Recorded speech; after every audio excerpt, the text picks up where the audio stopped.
नमस्ते जी, नमस्ते। नमस्ते। मैं हूं रवि और मैं हूं वीना। और स्वागत करते हैं आपका रोविंग फैमिली के एक नए ब्लॉग में। हम लोग राजकोट से ड्राइव करके पहुंचे हैं औरंगाबाद संभाजी नगर।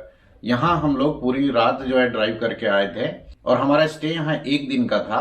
कल हम लोग यहाँ दोपहर में पहुंचे थे 12 बजे के आसपास। अभी सुबह के 7 बजे हैं। हम लोग होटल में रुके हुए थे जो कि सेंट्रल बस स्टैंड के सामने ही है। होटल का नाम होटल मोदी सम्राट है। यह हमारा कमरा है और इस होटल की डिटेल्स मैंने पिछले ब्लॉग में दिखाई थी। अब यहाँ से होटल से चेकआउट करके हम लोग निकल रहे हैं एलोरा केव्स घूमने और उसके बाद फिर आगे का जो भी जर्नी है और जो भी डिटेल्स हैं वो इस ब्लॉग में हम लोग आपके साथ शेयर करेंगे। तो बिना समय बर्बाद किए हुए चलिए एक नए ब्लॉग की शुरुआत करते हैं। Let us start.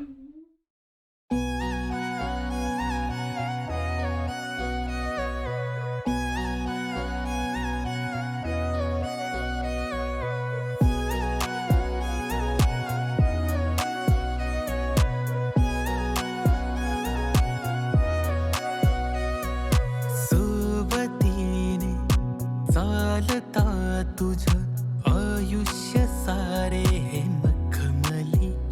7:30 AM और हम लोग निकल गए जी औरंगाबाद से एलोरा केव्स के लिए। बगल में ही एक एलोरा केव्स के वो भी है, टेम्पल है या यूं कह लीजिए ज्योतिर्लिंग है, शायद गिरनेश्वर करके है, काफ़ी फेमस है।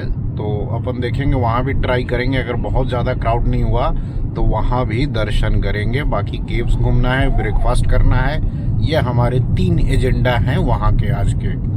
बाकी ये अंदर वाला हाईवे है जो सीधे एलोरा केव्स जाता है। औरंगाबाद के एक तरफ जो है ना बड़े ऊंचे ऊंचे पहाड़ नज़र आते हैं और ये जो हाईवे है ना बड़ा अच्छा है। मतलब है तो ऐसी 2 लेन ही, बट विड्थ ठीक है। सुबह सुबह का टाइम है तो ट्रैफिक हल्का ही है, बहुत ज़्यादा नहीं है। और एलोरा को जो है ना मैंने देखा हिंदी में वेरूल लिखते हैं, वेरूल, और केव्स को लेडी, वेरूल लेडी। हम लोगों ने सुबह सुबह जल्दी होटल से चेकआउट कर लिया और होटल में ऐसे रेस्टोरेंट तो था भी नहीं।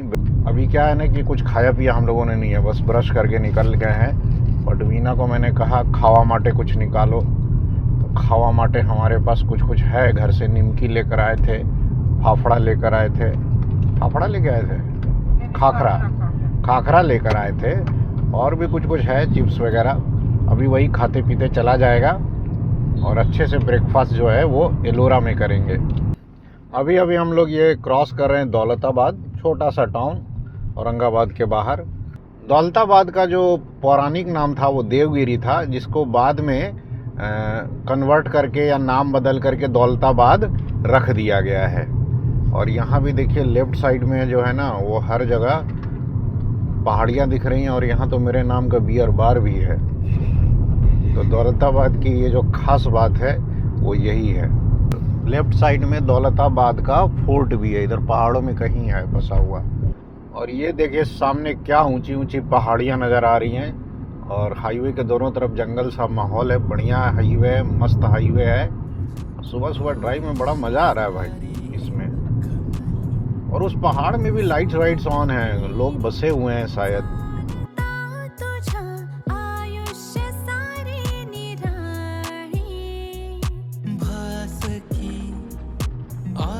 ये दौलताबाद का गेट होगा। लो जी, हम लोग तो पहाड़ों में आ गए, इधर तो घाट स्टार्ट हो गए। वाह वाह वाह, तो घाट का भी मजा मिल रहा है इतनी छोटी सी रोड ट्रिप में।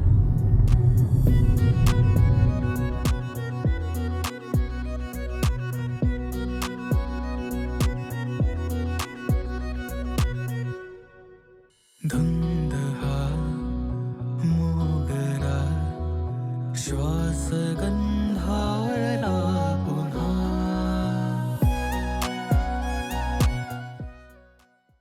और दौलताबाद के बारे में जो वीना है ना वो अपने हिस्ट्री की थोड़ी इनसाइट्स जो है वो शेयर करना चाहती है। दौलताबाद का इतिहास है वो देवगिरी से शुरू होता है। इसका पहले नाम देवगिरी था और यहाँ पर यादव वंश जो था वहाँ उसका शासन था। और ये सबसे पहले अलाउद्दीन खिलजी से ज़्यादा लाइमलाइट में आया। खिलजी शासन का अंत होने के उपरांत मोहम्मद तुगलक दिल्ली के सुल्तान बने तो उनको इतिहास में ना बड़ा विवादित व्यक्ति माना जाता है। उनका दिमाग अच्छा सोचता था, लेकिन उसका जो क्रियान्वयन होता है वो उतना अच्छा नहीं वो कर पाते थे। उन्होंने स्टार्ट किया कि राजधानी को हम दिल्ली से दौलताबाद शिफ्ट करते हैं, लेकिन दौलताबाद शिफ्ट करने में सबसे बड़ी प्रॉब्लम ये थी, उन्होंने क्या किया, वो पूरी दिल्ली उन्होंने खाली कर दी और हर एक इंसान को, हर एक जीव को वहाँ से वो यहाँ शिफ्ट करना चाहते थे। अगर राजधानी शिफ्ट करनी थी तो वो प्रशासनिक इकाइयाँ यहाँ लाके शिफ्ट कर सकते थे, लेकिन नहीं, उन्होंने पूरे दिल्ली को खाली कर दिया था। तो इस वजह से काफ़ी ज़्यादा जान माल और धन वगैरह का भी बहुत नुकसान हुआ। इसलिए उनको थोड़ा इतिहास में पागल बादशाह भी बोला जाता पागल है। बादशाह भी कहते थे। घाट खत्म होने के बाद जो है ना, हाईवे कुछ खास नीचे नहीं उतरा। मतलब ये जो एलोरा केव्स वाला एरिया, आई थिंक ये ऊंचाई पर ही है, और ऊंचाई पर होगा तभी तो केव्स जो हैं वो काट करके बनाई गई हैं। लो जी, फिर से घाट आ गए। दक्कन की अपनी चढ़ाई जो है ना वो ख़त्म ही नहीं हो रही है। हमारे साहबजादे जो हैं वो कल से दक्कन की ओर कूच कर चुके हैं, परसों से ही कूच कर चुके हैं। अब साहबजादे जो है दक्कन की फतह करने निकले थे और यहीं पे खा खा के खुद ही फतेह हो रहे हैं। इन्होंने दक्कन में आके मराठाओं के साथ दोस्ती कर ली है और प्लान बना लिया है कि अब ये हमला नहीं करेंगे, अब यहीं शादी ब्याह करके यहीं पे बस जाएंगे, यही चौको खा के फटते रहेंगे। हाँ, और यहीं पर चौको खाते रहेंगे, यहीं पड़े रहेंगे। और इधर हैं हमारे साहबजादे जिन्होंने दक्कन की फतह करने के लिए भेजा था हमने, और ये अपने पिता के खिलाफ ही विद्रोह करने पर तुले हुए हैं। ये हमसे सौराष्ट्र छीनना चाहते हैं, बट मैं सौराष्ट्र नहीं छोड़ने वाला। मराठवाड़ा जो है इनको मुबारक हो, अपना सौराष्ट्र अपने पास ही रहेगा। जो औरंगजेब रहे, उनके जो सबसे आखिरी बेटे थे, उनका भी नाम अकबर ही था। तो उन्होंने अपने पिता के खिलाफ विद्रोह शुरू कर दिया और पहले वो राजपूतों से जा मिले थे, फिर बाद में राजपूतों से औरंगजेब की लड़ाई हुई, तो फिर वो वहाँ से भागकर मराठाओं के संरक्षण में आ गए और यहाँ संभाजी के यहाँ उन्होंने शरण ली थी। फिर औरंगजेब यहाँ दक्कन में लगातार उनको अटैक करता रहा और उसी अटैक के दौरान अकबर फिर भाग के चले गए पर्शिया चले गए। पर्शिया में ही उन्होंने जिंदगी के अपने आखिरी कुछ साल गुजारे और ऐसा कहा जाता है कि वही उनकी जो डेथ अकबर भी जो थे वो औरंगजेब से इतना ज्यादा चिढ़ते थे अपने पिता से। दोनों बाप बेटे अपने पिता दोनों एक दूसरे के मौत की दुआ करते थे कि, और दोनों में एक तरीके से होड़ थी कि पहले कौन मरेगा। तो जी अपन पार्किंग में पहुंच गए और ये है जी गुरुनेश्वर मंदिर का पार्किंग, और यहाँ सामने एज यूजुअल मंदिर के सामने जो मार्केट होता है वो है गुरुनेश्वर पार्किंग। मंदिर कहीं अंदर में इधर है। आइए चलते हैं दर्शन करने। इधर ठंड उतनी ज़्यादा है नहीं, अभी भी टेम्परेचर सुबह 8:30 बजे कितने हुए, करीब आई थिंक 20-21 डिग्री सेल्सियस है। और यहाँ जो एंट्री है ना, एंट्री पे लंबी लाइन लगी हुई है भाई साहब, और पता नहीं ये लाइन कहाँ तक जा रही है, बहुत पीछे तक जा रही है। ओ तेरे की, बहुत लंबी लाइन है जी, पूरी लंबी लाइन है एकदम दूर तक। अरे मंदिर में जो है ना बहुत लंबी लाइन है और कम से कम 1 घंटे लग जाएंगे एंटर करने में। और क्या है ना कि बाहर कुछ एजेंट भी घूम रहे हैं, और एजेंट कहेंगे ना कि डायरेक्ट दर्शन कराएंगे, और ये पता नहीं कहाँ कहाँ जाके लाइन में लगवा देंगे। अंदर भी लंबी लाइन रहती है, तो उनके चक्करों में ना पड़े। हमने तो क्या है बाहर से ही प्रणाम कर लिया। हम लोगों को आज केव्स भी घूमना है, फिर इसके बाद सूरत के लिए निकलना भी है। तो अब इतना देर तक यहाँ 4-5 घंटे की लंबी लाइन लगी हुई थी। 4-5 तो नहीं, 1-1.5 घंटे लगते को एंटर करने में। मेन पॉइंट है ना कि हमारा समय बहुत कीमती है, हमारे पास बहुत लिमिटेड टाइम है, और हम लोगों ने बाहर से ही जो है प्रणाम कर लिया। तो निकल रहे हैं ना कि पहले कहीं ब्रेकफास्ट कर लेते हैं और उसके बाद फिर एलोरा केव्स घूमा जाएगा। एलोरा केव्स के पास अपन आ गए गरीकीपति रेस्टोरेंट। यहाँ ब्रेकफास्ट करेंगे, नीचे ही यहीं गाड़ी लगा दी है। इसका रिव्यू मैंने ऑनलाइन पढ़ा था थोड़ा कि अच्छा है। यहाँ जी सेल्फ सर्विस है, हम लोगों ने ध्यान नहीं दिया और हमारा नाश्ता कोई और लेके चला गया। अब एक बस पोहा मिला है, बाकी फिर से ऑर्डर करना पड़ा है। अब वीना जो है एक उत्तपम उठा के लाई। अब इसी में खाना पड़ेगा सबको। अरे टेस्ट अच्छा है लेकिन इसका। तो जी ब्रेकफास्ट हम लोगों ने कर लिया वहाँ पर, ठीक ठाक ही रहा ब्रेकफास्ट। और फिर आ गए एलोरा केव्स। पीछे पार्किंग है, वहाँ हमने गाड़ी लगा दी है। तो टिकट्स हम लोगों ने ले लिया जी, इधर ही टिकट काउंटर है। टिकट रेट 40 है एडल्ट्स का, 15 साल से छोटे बच्चों का फ्री है। और कैमरा भी फ्री है, मतलब अगर फ़ोटो लेना चाहते हैं। बट वीडियोग्राफी करने के लिए 25 रुपये का अलग से टिकट हमने एक लिया है।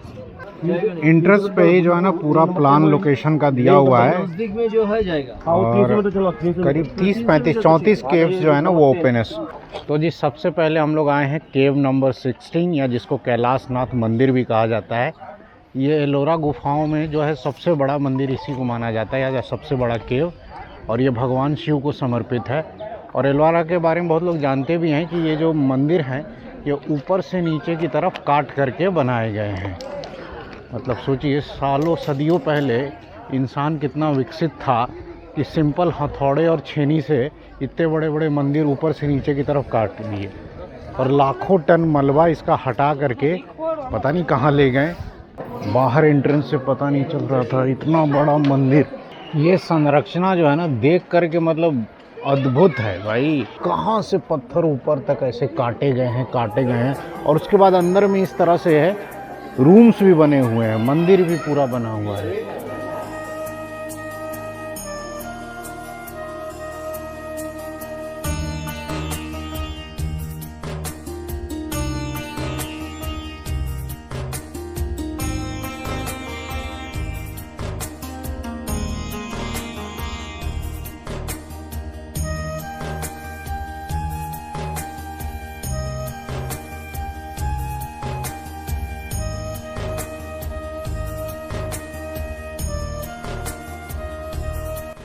तो अभी हम हैं एलोरा केव्स में। और कहते हैं कि 1819 के लगभग जॉन स्मिथ नाम का एक ब्रिटिश आर्मी ऑफिसर था जो सह्याद्री की पहाड़ियों पर शिकार की खोज में यहाँ आया था। और नदी के किनारे उसने देखा कि एक गुफा का मुहाना है, तो वो उसमें चला गया। जब उसने लाइट ऑन करके देखा तो वो बड़ा अचंभित रहा। और वो वहाँ पर क्या था, वो अजंता की गुफाएं थी। कैलाश मंदिर के बनाने के पीछे कई सारी छोटी मोटी कहानियाँ हैं। या कोई कहता है कि यहाँ पर इसको एलियंस ने बनाया था, क्योंकि इतनी भव्य संरचना है, इतने बड़े पहाड़ को काटकर बनाई गई हैं। और ये बेसाल्ट पत्थर हैं जो काफ़ी कठोर माने जाते हैं, उसको काट कर बनाई गई हैं। और इसका मलबा आपको कहीं दिखाई नहीं देता है, यानी इसका मलबा काफ़ी दूर कहीं फेंका गया होगा। बनाने के पीछे एक किंवदंती ये है कि एलारपुर यहाँ पास में एक राज्य हुआ करता था। वहाँ के जो राजा थे, राजा बड़े बीमार थे। तो उनकी जो रानी थी, रानी ने ऐसी मन्नत मानी भगवान दक्षिणेश्वर से कि अगर राजा ठीक हो जाते हैं तो मैं एक शिवजी का विशाल मंदिर बनवाऊंगी और तब तक व्रत में रहूंगी जब तक कि मंदिर का शिखर बनता हुआ नहीं देख लूँ। तो ये जो मंदिर है ये ऊपर से काट के बनाया गया है, पहले इसका शिखर बनाया गया है। यही सोचकर राजा ने इसका शिखर का निर्माण करवाया ताकि वो अपना व्रत खोल सकें। तो ये अपने आप में बहुत अद्भुत है, ये भारतीय शिल्प कला का अद्भुत नमूना है। फिर इसके बाद इसका जो निर्माण था, इसका निर्माण राजपूत राजाओं ने किया था। राजपूत राजाओं में जो दंती दुर्ग थे, उनके जो पुत्र थे कृष्ण फर्स्ट, उन्होंने इसका निर्माण करवाया और इसका पहले नाम कृष्णेश्वर रखा गया। फिर बाद में इसको कैलाश का नाम दिया गया क्योंकि ये उस वक्त सफ़ेद पेंट से पेंट किया हुआ था और जो शिवजी का स्थान है वो भी कैलाश पर्वत जो कि बर्फ़ से ढका रहता है तो वो भी सफ़ेद ही होता है। तो इस वजह से शिवजी का स्थान यानी कैलाश। और ये जो मंदिर है ये इसको कहते हैं कि विरूपाक्ष मंदिर के ही तर्ज पर ये बनाया गया है जो कि चालुक्य राजाओं के समय बना था। तो ऐसी मान्यता है कि जो उस वक्त के जो चालुक्य कारीगर होंगे, चालुक्य राजाओं के समय के जो कारीगर होंगे, इस मंदिर का भी उन्होंने ही निर्माण किया होगा। तो केव नंबर 16 से निकलकर हम लोग केव नंबर 1 to 15 जा रहे हैं।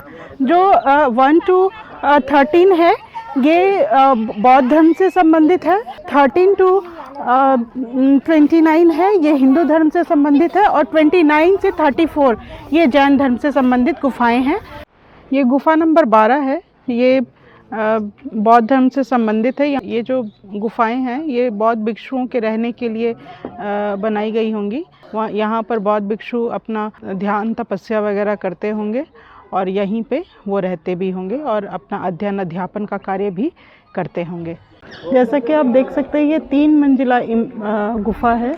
इसको काट काट के बनाया गया होगा। तो जी हम लोग एलोरा में जो है सारे केव्स तो नहीं घूम पाए क्योंकि दोनों बच्चे थक गए हैं। अब हम लोग यहाँ से रिटर्न होंगे। फिर भी हम लोगों ने मेनली 3-4 केव घूमा। केव नंबर 16 और इधर 12 और 14 और 13 कुछ। बाकी वीना ने बहुत सारा ज्ञान दिया, आपने देखा ही वीडियो में। मोस्ट ऑफ द टाइम मैं चुप ही रहा क्योंकि मुझे ज़्यादा जानकारी नहीं थी इन केव्स के बारे में। वीना को बहुत मन था यहाँ आने पे का, और लवी का भी, कि ये भी अब हिस्ट्री पढ़ रही है ना। लवी का भी बहुत मन था यहाँ आने का और इसने जितना इंथुसियाज्म अपना दिखाया ना, बहुत एक्साइटेड थी पूरे ट्रिप में, एकदम केव्स देख देख करके। समय आ गया है कि अब इस ब्लॉग को एंड किया जाए और अगली ब्लॉग में जो है ना, अब यहाँ से हम लोग रोड ट्रिप स्टार्ट करने वाले हैं राजकोट की, तो वो दिखाएंगे। मज़ेदार ब्लॉग होगा, शानदार ब्लॉग होगा। एक्चुअली हम लोग ना रोड ट्रिप में ही ज़्यादा कंफर्टेबल रहते हैं। बाकी हमारा जो भी यहाँ घूमना फिरना था आपने देख ही लिया। आई होप आपने ब्लॉग एंजॉय किया होगा। तो एलोरा की इन गुफाओं से इस ब्लॉग को हम लोग समाप्त करते हैं। जल्द मिलेंगे जी अगले ब्लॉग में ऐसे ही हंसते मुस्कुराते हुए। तब तक आप अपना ख्याल रखें। नमस्कार। नमस्कार।